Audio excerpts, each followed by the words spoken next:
விட்டு ஃபாஸ்டா பணம் பெற ஃபாஸ்ட் மணி கோல்ட் 9655796557. நலம் ஏஐ அப்படின்ற ஒரு சாட்பாட்டை வந்து சுகாதாரத்துறை அமைச்சர் டாக்டர் அருண்ராஜ் அவர்கள் வந்து தொடங்கி வச்சிருக்காங்க. இது எப்படி பயன்படும் அப்படின்றத வேணா நம்ம நேரில் போய் ஒரு வாட்டி பார்த்து எப்படி இதெல்லாம் யூஸ் பண்ணலாம், எல்லாரும் யூஸ் பண்ணுறாங்களா, இந்த மாதிரி இருக்கிறது நிறைய பேருக்கு தெரியுமா அப்படிங்கிறதெல்லாம் நம்ம ஒரு நேரம் பார்க்கலாம் சார். ஏன்னா வந்து ஆன்லைனில் புக்கிங் இருக்கும், கவர்மெண்ட் ஆஃபீஸுங்களை நேரில் போனோம்னா அதை உடுப்பா இங்கே வா அப்படின்ட்டுருவாங்க. ஸோ அந்த மாதிரிலாம் இருக்குதா இது அப்படின்றதெல்லாம். ராஜீவ் காந்தின்னு எடுத்துக்கிட்டோம்னா ஒரு நாளைக்கு ஓபியில் மட்டுமே கிட்டத்தட்ட அவங்க சொல்கிற கணக்குப்படி பார்த்தோம்னா 900 to 1000 வராங்க ஓபியில். சின்ன காயத்துலேருந்து ஸ்டார்ட் பண்ணி சீரியஸான இஷ்யூ வரையும் வராங்க. அப்படி இருக்கும்போது இத்தனை பேரையுமே வந்து ஒரே நாளில், அதுவும் மார்னிங் 7 ஆரம்பித்தோம்னா 12க்கு முடிஞ்சிடும் ஓபி. அந்த ஹாஸ்டில் பார்த்து முடிக்க முடியுமா? அதுக்கான அக்கமடேஷன்லாம், அதாவது அந்த இருக்குமா? சரி, இப்போ இதுவே வந்துட்டு என்ன மாதிரி ஒரு இதுங்கிறது சொல்ல முடியாது, நமக்கு தெரியல. இது வந்து ஒருவேளை திமுக ஆரம்பிச்சு வச்ச ஒரு ப்ராஜெக்டை தாவேக்கா வந்துட்டு இன்னைக்கு முடிச்சு கூட வச்சிருந்துருக்கலாம். செய்திகள் நாளைக்கு வரும், உங்களுக்கு சொல்ல முடியாது. செய்திகள் வந்துச்சு சார், ஒரு செய்தி வந்துருச்சா சொல்லுங்க. அதுதான் திமுக ஆரம்பிச்சு வச்சிருக்கோம், எல்லாத்தையும் இது பண்ணிட்டு க்ளோஸ் பண்ற ஸ்டேஜ்ல இருக்கும்போது திடீர்னு வந்து இன்னைக்கு தாவேக்கா ஸ்டிக்கர் அரெஸ்ட், போலி நியமன ஆர்டர் ஒன்று கொடுத்துருக்காங்க சார். ஏன்னா இந்த மாதிரி அயோக்கியத்தனமானங்கள் செய்வாங்கிற நம்பிக்கை எங்களுக்கு உண்டு, அவங்கள பத்தி தெரியும் எங்களுக்கு. வாயை வச்சுட்டு சும்மாவே இருக்க மாட்டான் அந்த திமுக காரன் அப்படிங்கிறதுக்கு வந்து இது வந்து ஒரு உதாரணம். கம்முன்னு இருங்கடா, நமக்கு நேரம் சரியில்லை, சுக்கிரன் திசை சரியில்லை, எந்த திசையுமே சரியில்லை, சனி தலையில உட்காந்து டண்டனக்கான டான்ஸ் ஆடிக்கிட்டு இருக்குது, கம்முன்னு இருங்கடான்னா கேட்கறதே கிடையாது. எங்கேயாவது வாயை விட்டுறது. நான் மட்டுமல்ல, நீங்க ஒவ்வொருவரும் ஐ டோன்ட் கேர் என்று சொல்லி நகர வேண்டும். அமௌண்ட் வாங்குறாங்க, அவங்க கொடுத்துருக்கீங்களாமே நீங்க வந்துட்டு நியமனம் அப்படின்னு ஒண்ணு கிளப்பி விட்ட உடனே இன்னைக்கு காலையில இந்த ஆரம்பிச்சிருச்சுல. இப்ப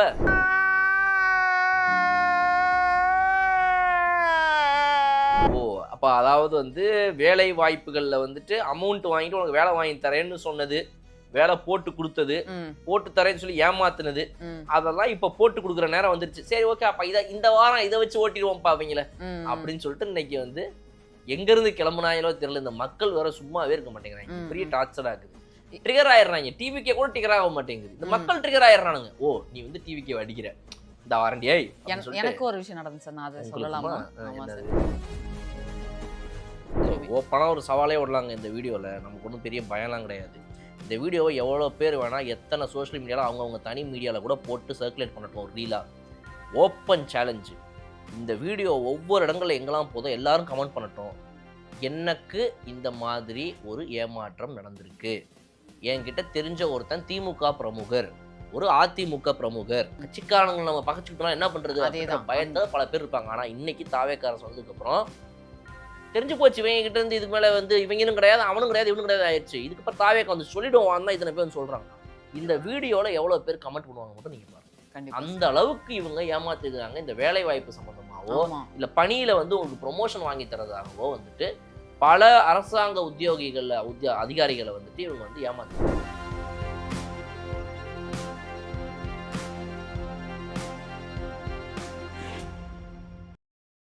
கண்ணாடி மேடை நேயர்களுக்கு வணக்கம். வணக்கம் சார். கண்ணாடி மேடை, ரைட். ஸோ இதுக்கான காரணம் என்னன்றதையும் சொல்லணும் இல்லையா? ஸோ இப்போ வந்து ஒரு ஷோக்கு ஒரு பேர் வைக்கிறோம், அது கண்ணாடி மேடைன்னு ஏன் வைக்கிறோம் அப்படின்னா, ஒரு கண்ணாடி மேடை மேலே ஏறி நின்னோன்னா நம்ம அப்படியே ரிஃப்ளெக்ட் ஆகும் இல்லையா? ஸோ அந்த மாதிரி தான் இந்த மேடை. இது வந்து நம்ம நிற்கும் போது உட்காரும்போது நம்ம என்ன அங்கே இருக்குதோ அதை அப்படியே ரிஃப்ளெக்ட் நம்ம பண்ணுறோம், நம்ம கிட்ட இருக்குது அந்த மேடையில் ரிஃப்ளெக்ட் ஆகிடும். டிவிகேக்கு சொம்பும் தூக்க போகிறதில்ல, டிஎம்கே அநியாயமாக அடிக்க போகிறதும் இல்லை, கலாய்க்கிற மாதிரி இருந்தால் கலாய்ச்சதானே ஆகணும், அதை சொல்கிறோம், இருக்கிறத சொல்கிறோம் அப்படிங்கிற மாதிரி. ஸோ இது வரைக்கும் நம்ம எபிசோட்ஸில் எங்கெங்கெல்லாம் வந்து டிவிகேவுடைய சேனல் இது அப்படின்னு நம்மளை எங்கெங்கெல்லாம் யாராவது பிராண்ட் பண்ணுறாங்களோ அவங்களுக்கு போட்டு காட்டும் வகையில் நம்ம வீடியோஸ்லேருந்தே பல விஷயங்கள் அங்கங்கே இவங்களை பற்றி ஒரு விமர்சனம் இருக்குது அப்படின்னா அதை நம்ம சொல்லிடுறோம். ஓப்பனாக ஒரு விஷயம் நடக்குது அப்படின்னு சொன்னாலும் கூட இப்போ வந்திருக்குது, இது 5 வருஷமும் நடக்குமா, நடந்தால் சந்தோஷம் அப்படிதான் சொல்கிறோமே தவிர இது போன்ற ஒரு ஆட்சியை உலகமே பார்த்தது கிடையாது, பார்க்கவும் முடியாது, இவர் தான் நிரந்தர முதல்வர் அப்படின்னா நம்ம பேச போகிறது கிடையாது, பேச வேண்டிய அவசியமும் கிடையாது. கரெக்ட். ஸோ அதுதான் வந்து கண்ணாடி மேடை. அண்ட் நம்ம நிறைய எபிசோட்ஸ் ஒவ்வொன்றா பேசிகிட்டே வரோம். இன்னைக்கு என்ன பேச போகிறோம், என்ன விஷயங்கள் நடந்திருக்கு சார்? இன்னைக்கு நலம் ஏஐ அப்படின்ற ஒரு சாட்பாட்டை வந்து சுகாதாரத்துறை அமைச்சர் டாக்டர் அருண்ராஜ் அவர்கள் வந்து தொடங்கி வச்சுருக்காங்க. இந்த சாட்பாட் மூலியமாக நம்ம வீட்டிலிருந்தே அரசு மருத்துவமனையில் லாகின் பண்ணி பேஷண்ட் நேம்லாம் என்டர் பண்ணோம் அப்படின்னா என்னென்ன சர்வீசஸ்லாம் அவைலபிளாக இருக்கோ, டாக்டரை பார்க்குறதா இருக்கட்டும், சிடி, எம்ஆர்ஐ, அல்ட்ராசவுண்ட் ஸ்கேன்ஸாக இருக்கட்டும், என்னென்னலாம் சர்வீசஸ் அவைலபிளாக இருக்கோ அந்த கவர்மெண்ட் ஹாஸ்பிட்டலில் நம்ம வீட்டிலேருந்தே புக் பண்ணிவிட்டு நம்ம போகலாம். அதுக்கேற்ற மாதிரி நாம் இருக்கிற இடம், நம்ம இப்போ இங்கே இருக்கோம்னா நம்மளை சுற்றி எத்தனை கவர்மெண்ட் ஹாஸ்பிட்டல்ஸ் இருக்குது, ஒவ்வொன்றுலையும் எவ்வளோ சர்வீசஸ் இருக்குது, இத்தனைக்கும் கூகுள் மேப்போட வந்துடுது எல்லாமே.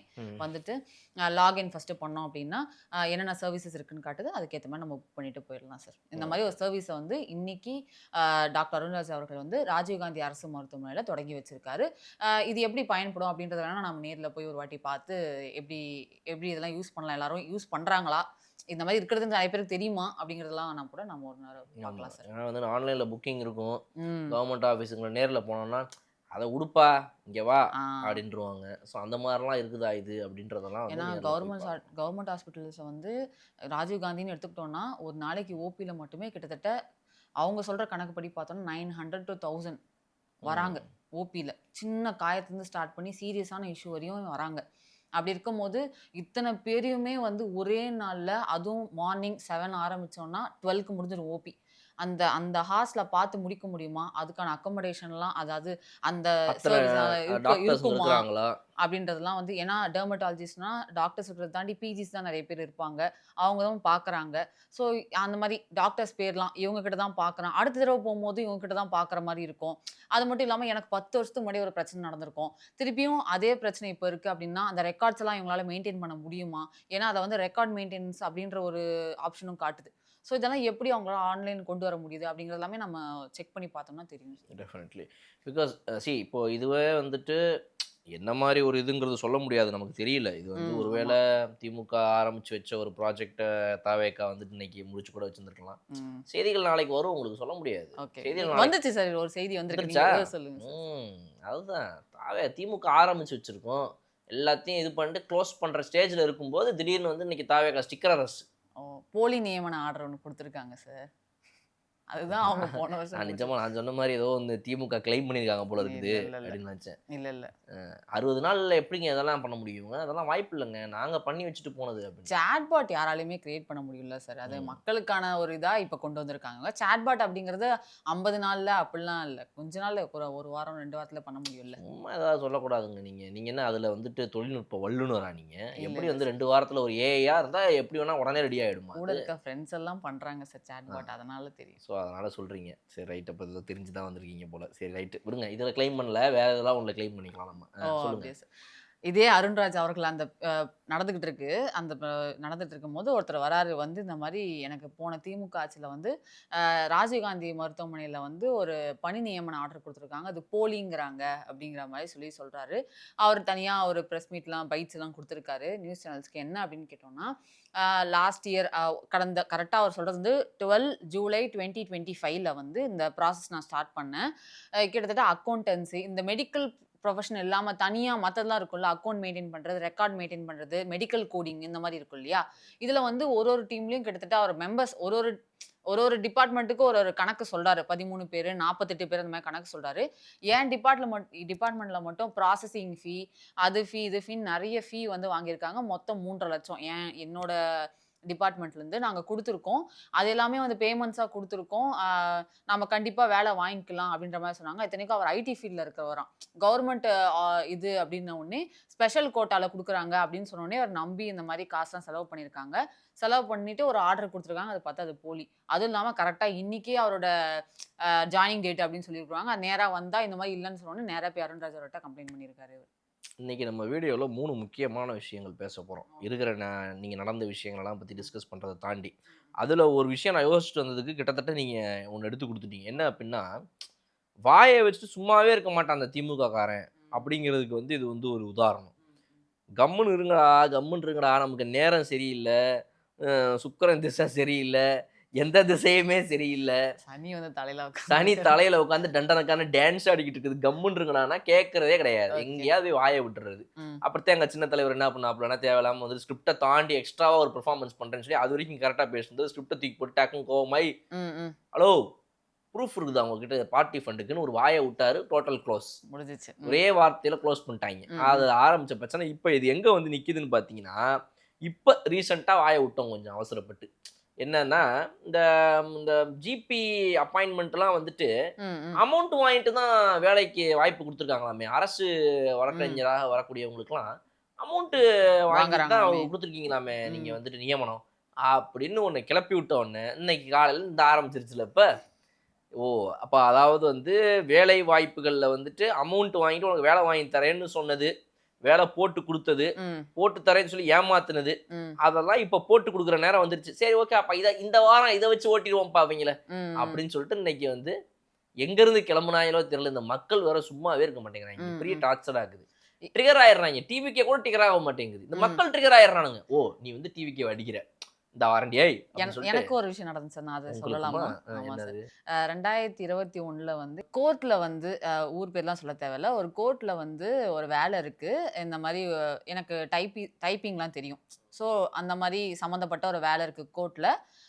எக்ஸாம்லாம் எழுதுற மாதிரி இருக்கு. ஆனால் அதெல்லாம் வேண்டாம், நமக்கு வேண்டாம், பார்த்துக்கலாம் நம்ம ஸ்ட்ரெயிட்டா அப்படின்ற மாதிரி சொன்னாங்க. அப்பதான் வந்து கவர்மெண்ட் மாறி இருந்தது. திமுக மாறி அப்பதான் ஸ்டார்டிங் ஒரு 2 மந்த்ஸ் 3 மந்த்ஸ் ஆயிருக்கு. நான் அப்பதான் கரெக்டாக டிகிரி முடிக்கிறேன்.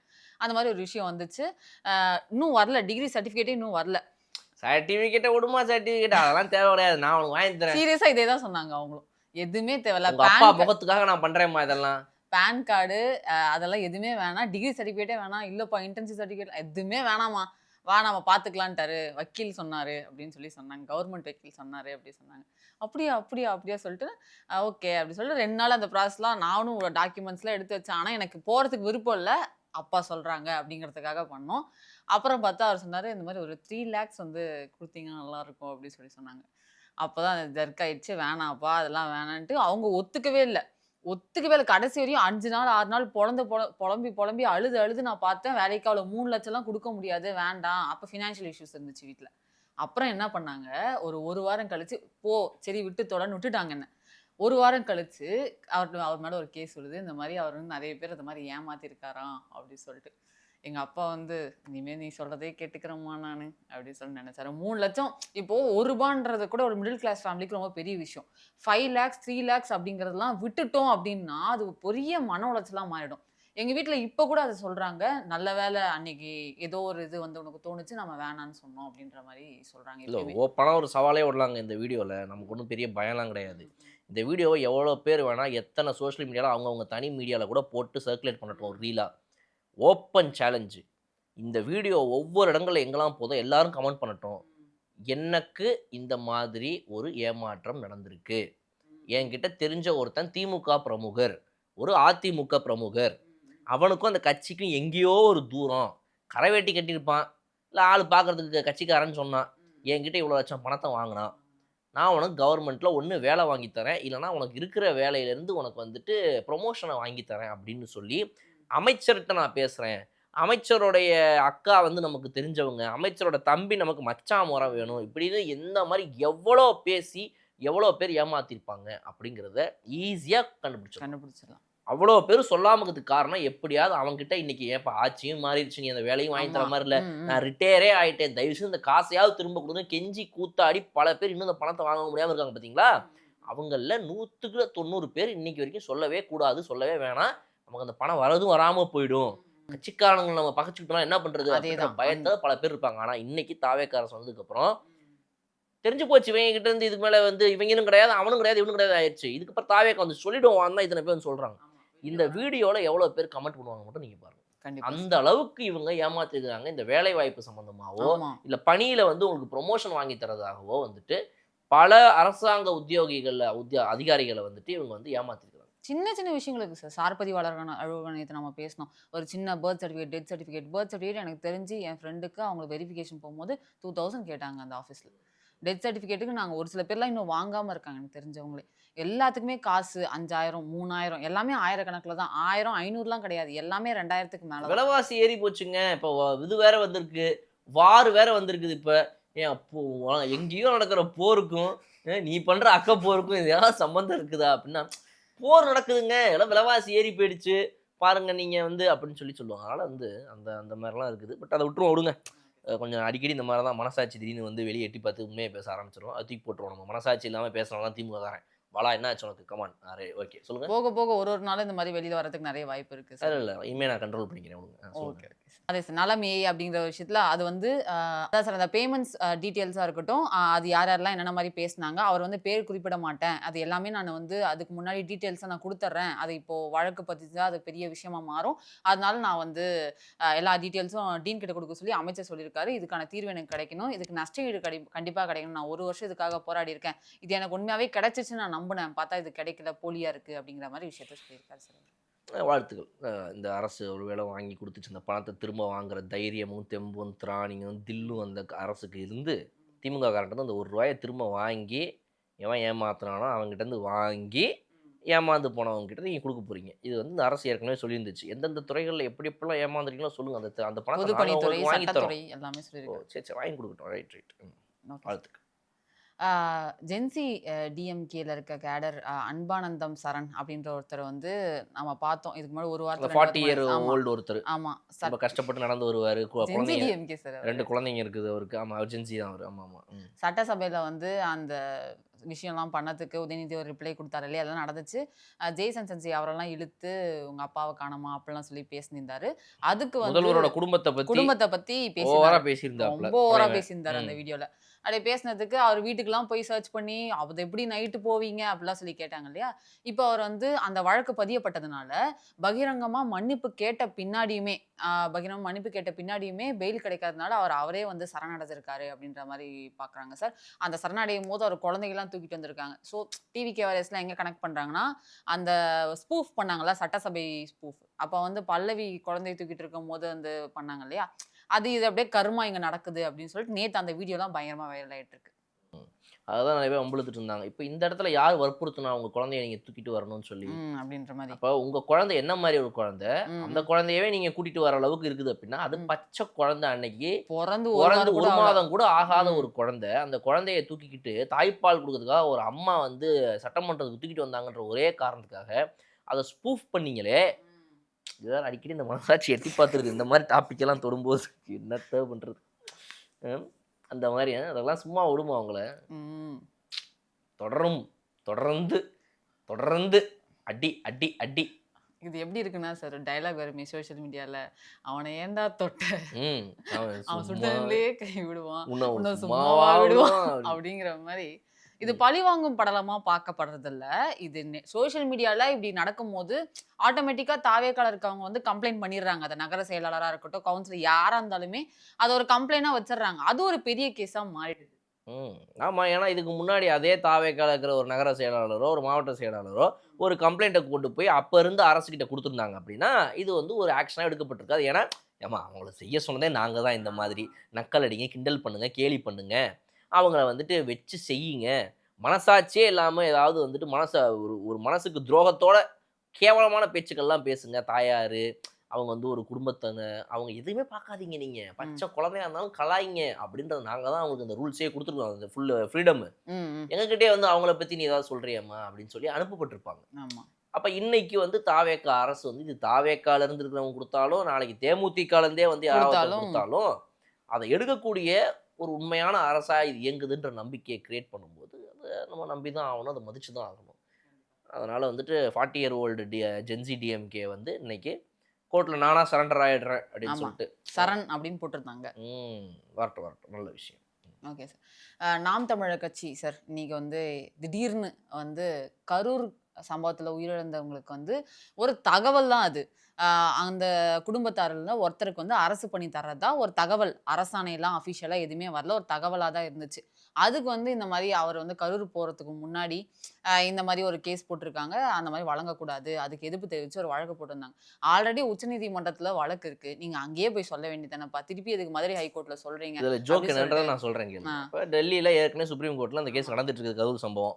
அதில் போய் தான் சுப்ரீம் கோர்ட் வந்து ஒரு பெட்டிஷன் போடுறாங்க. அந்த கேஸ்லேயே உள்ள ஜாயின்ட் பண்ணி அதை நடத்திட்டு இருக்கிற அந்த ஜட்ஜிக்கிட்டே அந்த கோர்ட் ஹால்லேயே போய் இந்த மாதிரி ஐயா இந்த மாதிரி இந்த பாருங்க இந்த கேஸில் சம்மந்தப்பட்ட அக்யூஸ்ட் ஒருத்தர் வந்துட்டு இதுக்கு போகிறாரு அந்த 41 குடும்பத்தை பார்க்கறதுக்காக போகிறாரு அப்படின்னு சொல்கிறாங்க.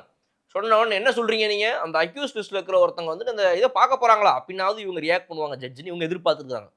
அவங்க அக்யூஸ்ட் லிஸ்ட்டில் போய் போகிறாங்களா யார் accused sir Joseph Vijay Tamil Nadu முதல்வர் அவர் எங்கே அந்த அக்யூஸ் லிஸ்ட்டில் இருக்கிறாரு இந்த கேஸை போட்டது யார் நாங்கள் தான் சார் அந்த கேஸை போட்டோம். நீ போட்ட கேஸில் அக்யூஸ்டா யாரை நீ அந்த இடத்துல ஃப்ரேம் பண்ண, யாரெல்லாம் எஃப்ஐஆரில் அன்னைக்கு பேர் சேர்க்கப்பட்டாங்கன்றது கூட உனக்கே தெரியலையா? எஃப்ஐஆர்ல பேரே ஒழுங்கா இல்லாத படிச்சிட்டோம். ஒருத்தர், அக்யூஸ்டே இல்லாத ஒருத்தர் அக்யூஸ்ட்னு சொல்லி வந்து ஒரு கம்ப்ளைண்ட் கொடுத்து அந்த அக்யூஸ்ட் தான் போய் பார்க்க போறாருன்றியே, உங்களுக்குலாம் அறிவுன்னு ஒன்று மண்டையில் இருக்குதா இல்லையா? படிடா படிடானா கேட்குறியான்னு அடிச்சு மண்டையில் நறுக்குன்னு கொட்டி அனுப்பிச்சி விட்டாங்க. அப்புறம் உடனே ஐயா ஓகே நான் வாபஸ் வாங்கிக்கிறேன். வாபஸ் வாங்குறது உங்களுக்கு ஒரு ஸ்கீம் ஆயிடுச்சு இப்போ உங்களுக்கு. சரின்னு சொல்லிட்டு விடுங்க, ஒன்றும் பிரச்சனை இல்லை, விடுங்க நான் பார்த்துக்கிறேனுங்க, don't worry Supreme Court, take care அப்படின்னு சொல்லிட்டு கிளம்பி வந்துட்டாங்க. இப்போ இவங்க என்ன பண்ணுறாங்கன்னா, நாம் தமிழர் கட்சி வந்துட்டு பாவம் அவங்க சுப்ரீம் கோர்ட் வரைக்கும் அப்பீர் ஆகிறதுக்கு அட்வொகேட் இல்லையோ என்னமோ தெரியல. டெல்லி வரைக்கும்லாம் போக முடியாது. என்னங்க டெல்லி, என்னங்க டெல்லி, எங்களுக்கு மதுரை நாம் தமிழர் அப்புறம் தமிழை எதுக்கு இங்கே டெல்லிக்கு போகணும்? இதுக்கு நான் சுப்ரீம் கோர்ட் என்ன உங்கள் ஊர்லேயே வந்து ஒன்று வைக்க முடியும்? சுப்ரீம் கோர்ட் போனால் போய் தான் ஆகணும். அது நம்ம வந்து மதுரை கிளையில் நம்ம போய் சந்திப்போம்னு சொல்லிட்டு மெட்ராஸ் ஹைகோர்ட் பெஞ்ச், மதுரை பெஞ்சுக்கு போகிறாங்க. போயிட்டு அங்கே ஒரு எமர்ஜென்ட் போடுறாங்க. எமர்ஜென்ட் பெட்டிஷன் என்ன அப்படின்னா வந்து அவசரமாக இந்த கேஸை நீங்கள் விசாரிக்கணுன்றது தான் எமர்ஜென்ட் பெட்டிஷன். ஏன்னா ஒரு அதுக்கு முன்னாடி கரூர் போயிடுவார், நாளைக்கு வந்து நாளைக்கு 10ஆம் தேதியா போயிடுவார் அப்படின்னு. அந்த எமர்ஜென்ட் பெட்டிஷனுக்கு கூட பார்த்தீங்க அப்படின்னா வந்து பார்த்தீங்கன்னா எப்போ எந்த ஒரு கேஸை வந்து நீங்கள் போனால் ஒரு 4 மணிக்குள்ளே நீங்கள் எமர்ஜென்ட்டை ஃபைல் பண்ணி உள்ளே ஏற்றிடணும். அப்போ தான் வந்து கோர்ட் வந்து 5 மணிக்கு க்ளோசிங் அப்படின்னா அந்த 5 மணிக்குள்ளே ஜட்ஜுக்கிட்ட அந்த பெட்டிஷன் எமர்ஜென்ட்டே போகணுன்னாலும் கூட நீங்கள் 4 மணிக்குள்ளே ஃபைல் பண்ணால் தான் அங்கே ஃபைல் பண்ணி ஸ்டாம்ப் பேப்பர் ஒட்டி எல்லாம் முடிச்சு எல்லாமே ஃபார்மாலிட்டிஸ் போய் கடைசியாக பெஞ்ச் கிளர்க் கிட்ட போய் நிற்கும்.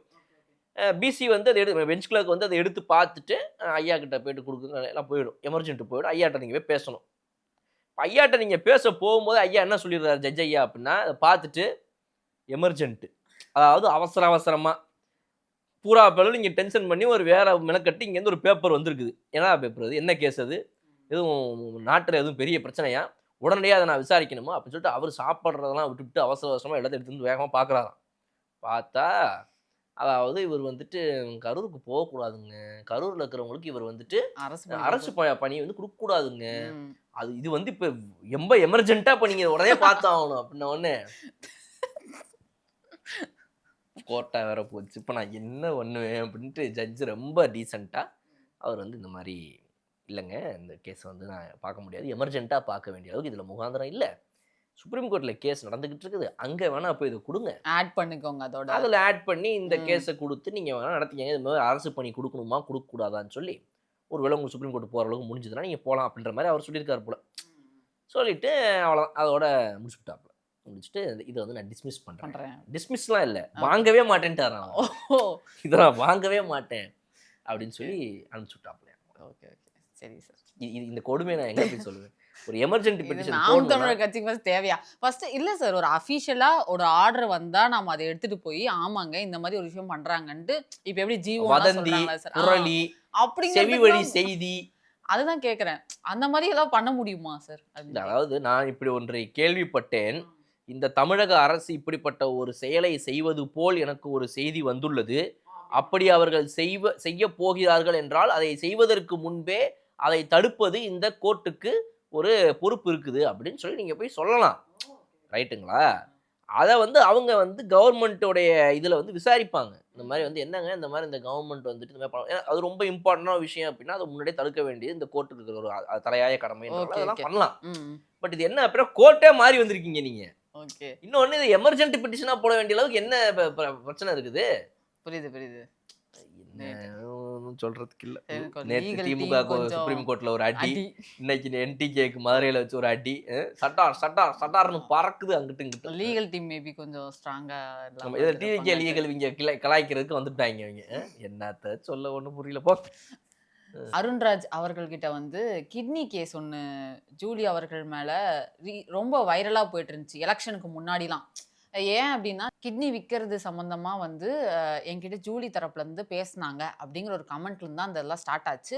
அவர் வந்து கிட்னி திருட்டில் வந்து ஜூலி அவர்கள் சம்மந்தப்பட்டிருக்காங்க அப்படிங்கிற மாதிரிலாம் பேசி அது கிட்னி வழக்கு அப்படின்னு எடுத்துக்கிட்டாலே அது அவங்க ஞாபகம் வர அளவுக்கு அது மாறிடுச்சு. அதாவது வந்து டிஎம்கேனாலே அது கிட்னி திருட்டு, கிட்னி வழக்கு, கிட்னி ஸ்கேமு, இந்த மாதிரி எல்லா விஷயங்களும் டிஎம்கேவை தொட்டு வந்துடும். அது அவங்களுடைய பெருமை மிக்க வரலாறுல அதுவும் ஒன்று. ஆமாம், அதில் ஏற்கனவே வந்து பெரம்பலூர் நாமக்கல் சைடு ஒரு மேட்ரு போய்கிட்டு போயிடுச்சு. இருக்கும்போது இதில் இவங்க வேற ஆமா இதில் உள்ள இணைகிறாங்க. செய்தியாளர் கேட்டாங்க இந்த மாதிரி சார், அது வந்து கிட்னி கேஸ்ன்னு மட்டும் தான் கேட்டார் அவர். அதெல்லாம் சம்மந்தப்பட்டு எல்லாம் எதுவுமே கேட்கல. கிட்னி சம்மந்தமா அந்த கேஸ் வந்து என்ன சார் ஆச்சு, அதுக்கு ஏதாவது அப்டேட் இருக்கா அப்படின்னு கேட்கும்போது ஆமாங்க அப்டேட் கிடைச்சிருக்கு. இந்த மாதிரி நாமக்கல் ஜேஎம் கோர்ட்டில் வந்து நாங்கள் பெட்டிஷன் ஃபைல் பண்ணியிருக்கோம். சம்மந்தப்பட்ட டாக்டர்ஸ் மீது தான் வழக்கு பதிவு செய்யப்பட்டிருக்கு. அதை ஏஜி அதாவது வந்து அட்வொகேட் ஜெனரலுடைய ஆலோசனைப்படி என்னென்னன்றதெல்லாம் வாங்கிக்கிட்டு நாங்கள் வந்து எங்களுடைய லீகல் ஸ்டெப்ஸ் இதில் வந்து ஃபாலோ பண்ண போகிறோம். சம்மந்தப்பட்ட மருத்துவமனையிலேருந்து ஆரம்பித்து மருத்துவக் கல்லூரியிலிருந்து மருத்துவர்கள்லேருந்து யார் யாரெல்லாம் சம்மந்தப்பட்டிருக்காங்களோ அனைவர் மீதும் இந்த தாவேக அரசு வழக்கு தொடுக்கிறது அப்படின்றத வந்து ரொம்ப திட்டவட்டமாக இப்போ வந்துட்டு தமிழ்நாடு அரசு சார்பாக தமிழ்நாடு சுகாதாரத்துறை அமைச்சர் திரு அருண்ராஜ் அவர்கள் இப்போ வந்து சொல்லிட்டாரு. ஸோ இந்த கிட்னி மேட்டர் அப்படிங்கிறதுல டிஎம்கேக்கு என்னென்னலாம் அடிக்கி விழப்போகுது அப்படிங்கிறத பார்க்கறதுக்கு மக்கள் ஆர்வமாக இன்னையிலேருந்து காத்துக்கிட்டு இருப்பாங்க. ஆமாம், ஏன்னா ஜூலி அவர்கள் வந்து இதில் என்னை இணைக்கிறாங்க, இது பண்ணுறாங்க, டிஃபமேஷன் கேஸ் மாதிரி ஒன்று கொடுத்துருந்தாங்க, என்ன மன உளைச்சல் ரொம்ப ஆளாக்குறாங்க அப்படின்னு சொல்லிட்டு ஒரு மாதத்துக்கு முன்னாடி கமிஷனர் ஆஃபீஸ் முன்னாடி அழுதுலாம் ப்ரெஸ் மீட் கொடுத்துருந்தாங்க. அதை நம்ம கேட்கும் போதே சொல்ல சார் வேற ஏதாவது பேசுங்க அப்படின்னு சொல்லிட்டு வணக்கம் வச்சுட்டு போயிட்டீங்க. ஓ, அதைத்தான் நான் ஸ்கிப் பண்ணிட்டு போயிட்டேன். ஜூலி நீங்கள் சொன்னேன் வணக்கம்ட்டு போயிட்டேன். அதுவா? ஆமாம், அதுதான் சொல்லக்கூடாதாங்க. எவ்வளவு அவங்க மன உளைச்சலுக்கு ஆளாயிருக்கிறாங்க. நம்ம மேற்கொண்டு அவங்கள ஸ்கிப் பண்ணிட்டு வர போயிருக்கிறோம். அவங்க இன்னும் மன உளைச்சலுக்கு ஆளாக மாட்டாங்க. இந்த தடவையும் ஸ்கிப் பண்ணுறோமா சார்? கண்டிப்பாக. இதுல என்ன சந்தேகம்? அடுத்த விஷயத்துக்கு போகணும். அவன் பேசுறதுக்கு காரணம் வேணும்னே தான் சொல்கிறேன். நீ மக்களுக்கு மரியாதை கொடுக்காத அந்த ஆளுக்கு நான் ஏன் மரியாதை கொடுக்கணும்? தேவையே கிடையாது. உனக்கு கூட கும்பிடு போட்டு உன் கடைசி வரைக்கும் நாங்கள் இப்படியே இருக்கோம். நீ அதிகாரத்தில் உட்காந்து நீ ஆணவத்தில் ஆடுவேன்னா உனக்கு இவ்வளோ மரியாதையா? அப்போ இவங்களெல்லாம் டீப் ரூட்டடாக மாற்றணும்னா அதுக்கு ஒரு பெரிய சிஸ்டம் சேஞ்ச் வேணும். அதுக்கு தாவேகா கிட்ட என்ன பதில் இருக்குதுங்கிறது தான் இங்கே கொஸ்டின். ஏய், இங்க என்ன இதை பண்ணிக்கிட்டு இருக்க? இது துக்க விவசாய இல்ல எருமை இது. இங்க என்ன இதை பண்ணிக்கிட்டு இருக்க? இது துக்க விசாரிக்கிற இடம் கிடையாது, இது கல்யாண வீடு. ஓ சரி சரி சரி சரி, வாழ்த்துக்கள்ப்பா அப்படின்னு அப்புறம் தான் கையை எப்படி கொடுத்தாங்க. மற்றபடி போயிட்டு கையை எப்படி பிடிச்சிட்டு அப்படின்ற மறந்துடுறது. தொழிலாளர்கள் சங்கத்தோட நீங்க வந்து ஒரு மீட்டிங்லாம் வைக்காம டக்குன்னு நீங்க பாட்டு ஒரு ஹைக் 25% எப்படி அனௌன்ஸ் பண்ணுவீங்க நீங்க அப்படின்ட்டு அவங்க வந்து இப்போ வந்து அதுக்கு வந்து ஒரு கண்டனம் தெரிவிச்சிருக்காங்க. நீங்க எங்களோட உட்காந்து பேசி ஆலோசனை பண்ணி அதுக்கப்புறம் தான் ஹைக் பண்ணணும். ஏங்க இதுக்கு முன்னாடி உங்களுக்கு வந்து 500,000 கொடுத்தாங்க, இவங்க 25% ஹைக். ஏங்க அது என்னங்க நீங்க தொழிலாளர்கள் சங்கத்தோட நீங்க டிஸ்கஷன் பண்ணாம இது வேலைக்கு ஆகாது போல அப்படின்னு சொல்லிட்டு எனக்குலாம் தெரிஞ்சு நான் என்ன சொல்றேன், இவங்களுக்குலாம் சிவாஜி படத்துல வர மாதிரி ஐயா இது ஓகேன்றவங்க ஓகே கையெழுத்து போடுங்க, இல்லைன்றவங்க அது ஆஃபீஸ் உள்ள வெயிட் பண்ணுங்க அப்படின்ற மாதிரி இவங்களுக்குலாம் ஒரு மெத்தட் இருந்தாதான் சரியாகும். ஆமா, அந்த மாதிரி தான் அவசரப்பட்டு வேலைக்கு எடுக்கணும் போல இருக்கு. என்னன்னா